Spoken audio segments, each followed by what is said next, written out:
everybody, my name is Hannah and I'm going to be talking to you today about coronations.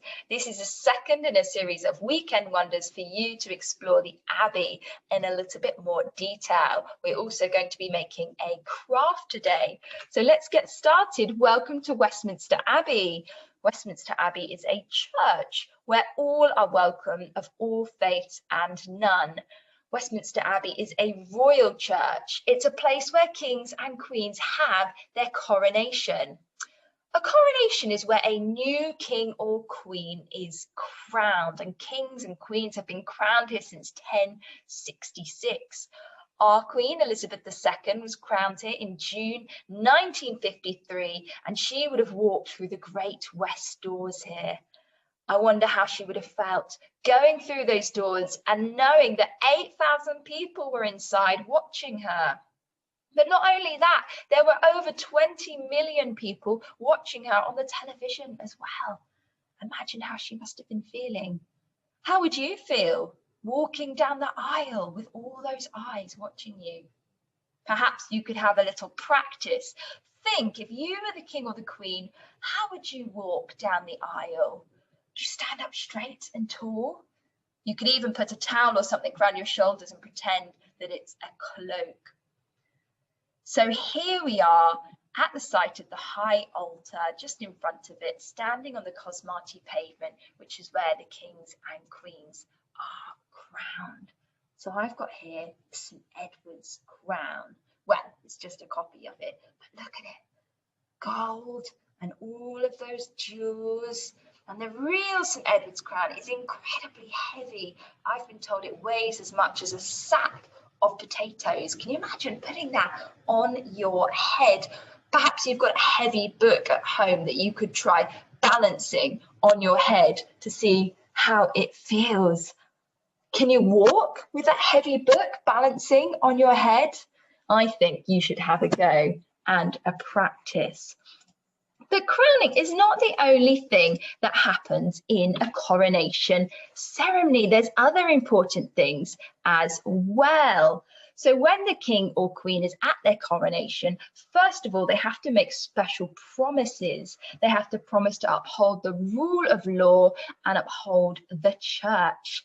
The king or queen is given the title Defender of the Faith. But the Queen today takes an active role in promoting respect and tolerance for all faiths in our country. So once the King or Queen has made those special promises, then they are anointed with holy oil. You can see this eagle just here, and in the eagle, it's filled with oil, which is poured into the spoon. And then one of the priests dips their finger in the spoon and they make the sign of the cross on the king or queen's forehead with that oil. So that's called anointing, and that's a sign to show that a king or queen has been specially chosen for this role. Next, the king or queen is handed the crown jewels, the regalia.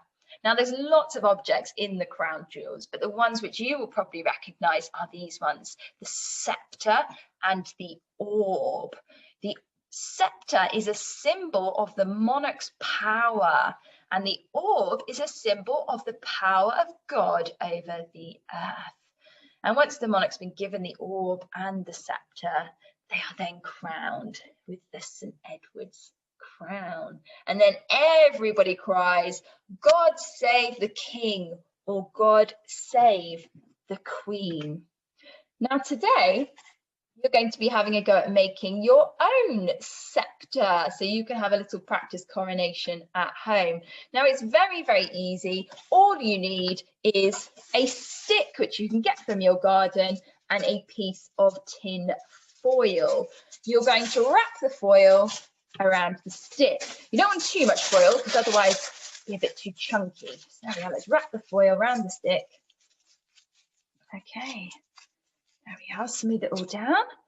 There we are, good start. Next, if you want to, you can add a bit of extra foil around the end to make a thicker part for your handle. Okay, so I put a bit of extra there.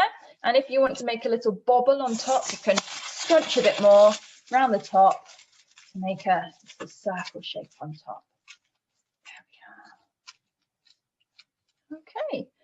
And now it's time to decorate it. So with mine, I just added some permanent markers. So I just used some Sharpies and drew some jewels all down there. But you might have some stickers you can stick on it. You can wrap a ribbon around it. Or you can just draw some jewels on paper and stick them all on to your sceptre.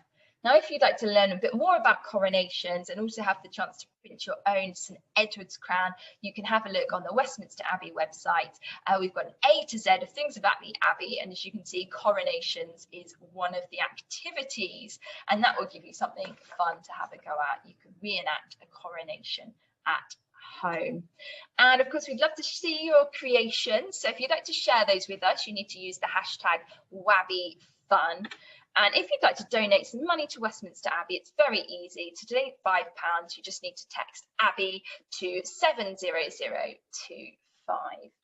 We hope you've enjoyed the session today, and we look forward to seeing you again soon. Goodbye.